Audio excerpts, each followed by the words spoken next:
중대재해처벌법이 오는 27일 시행 1년을 맞습니다. 지난해에도 600여 명이 산업 현장에서 숨졌지만 이 법으로 재판에 넘겨진 사례는 단 11건에 불과합니다.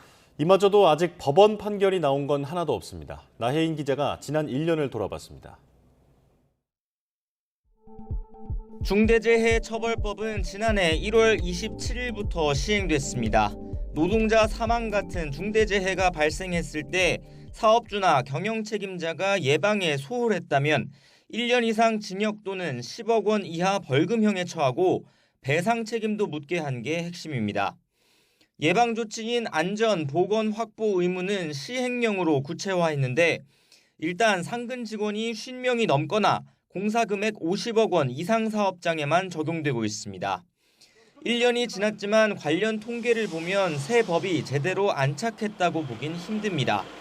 지난해 고용노동부가 수사에 나선 229건 가운데 검찰에 송치된 건 34건, 15%가 채 안 됩니다.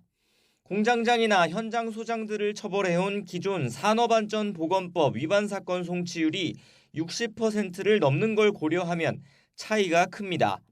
이 가운데 실제 검찰의 기소로 이어진 건 11건에 불과하고 판결이 나온 건 한 건도 없습니다. 재계에선 처벌 대상인 경영 책임자의 범위가 어디까지인지 모호하다는 불만이 나옵니다.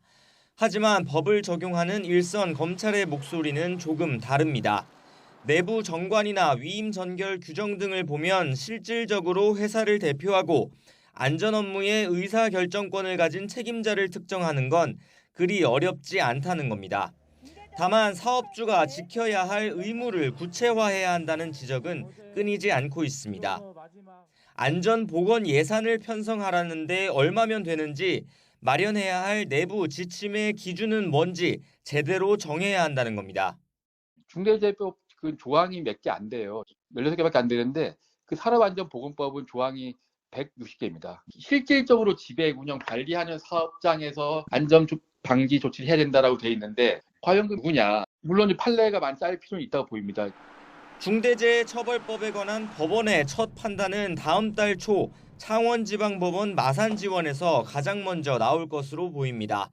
지난해 3월 한국제강 협력업체 소속 60대 노동자가 철판에 깔려 숨진 뒤 대표이사와 법인이 함께 재판에 넘겨졌습니다. 1호 기소로 기록된 에어컨 부품 제조업체 두성산업은 중대재해처벌법이 헌법에 어긋난다며 헌법재판소에 위헌법률 심판을 제청해달라고 법원에 요청한 상황입니다. 지난해에도 산업 현장에선 644명이 목숨을 잃었습니다. 전년과 비교하면 39명이 줄었지만 중대재해처벌법을 적용받는 사업장에선 오히려 8명이 늘었습니다. 법이 제 기능을 다하려면 시간이 더 필요할 것으로 보입니다. YTN 나혜인입니다.